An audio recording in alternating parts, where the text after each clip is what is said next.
Welcome back to Bellwork time. So yesterday your assignment was to complete Unit 1, Week 2, Day 3. And today we're going to go ahead and go over that. Correct as we go, please. And remember to stop as you need to in the video.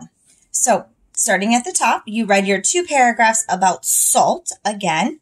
And this time we're supposed to write the sentence that tells where salt comes from. And it says to the sentence. That usually means one sentence. So we need to look back up into our 2 paragraphs and find our sentence. Oh, I see it right here. Salt comes from rocks in the ground. So let's go ahead and write that on our lines. Salt comes from rocks in the ground.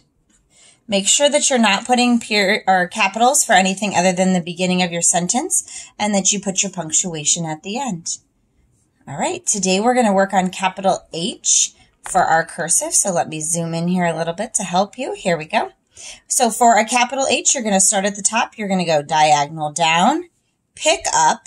This one we do. Diagonal down, stop, come up, loop, kick out. So it's diagonal, diagonal, stop, loop, and kick. Diagonal, diagonal, stop, come up, loop, and kick. Diagonal, diagonal, come up, loop, and kick. Press pause to continue practicing the rest of your H's and then come back. All right, let's go ahead and go to our copy and edit. And let me go ahead and zoom back out here a little bit for us. Here we go. All right, so it says, Can we goes to its game? Whew, that's a not good sentence. Let's go ahead and start with our capital at the beginning. Capital C for can. Can does not have 2 N's. So can we don't say can we goes. It's can we go to its. We don't say its. We're talking about a person. A person is not an it. So can we go to, and we would need to change this to say his or her or their game. You could pick any of those. Okay. Can we go to his game, to her game, to their game?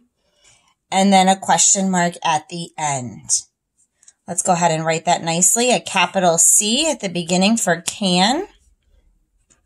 We go to, I'm going to say her game. Okay, making sure you have that nice handwriting.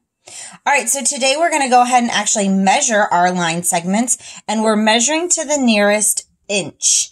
So you're going to find your ruler. You're going to make sure your ruler is on the inches side. Remember, inches are wider than centimeters. Find your starting point or your 0, and you're going to put that right here along the very beginning. And look where the end is. So my end on this line happens to be at the 2. So I would write that this line segment is 2 inches. And I put a period to show an abbreviation for that. Okay. Let's go ahead and do the next one here. So again, I'm going to line up my ruler here at the very beginning of my line segment. I'm going to measure down. Now, here's the thing. It's in between 3 and 4, but I'm a little past this halfway point, which means I'm going to go up. So when I'm measuring, if I'm at the halfway or further, I go up when I'm measuring to the nearest inch. So in this case, we would write down that this one is 4 inches. All right, let's go ahead and go to the next one here. So the next one, let's put on our line segment and line up. Here's our halfway. We're past our halfway, so we're actually closer to 3 inches. And then our last one, put our 0 mark. And let's look. Oh, here's halfway. We're before halfway. So we're going to actually go down to 3 inches. Okay, let's go to our 2D shape now. So let's start with our sides. 1, 2, 3, 4, 5. So there are 5 sides. And 1, 2, 3, 4, 5 vertices.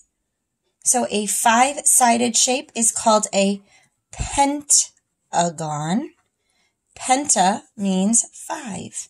So a pentagon is our 5-sided shape today. All right, go ahead and do Unit 1, Week 2, Day 4, and meet me back here tomorrow.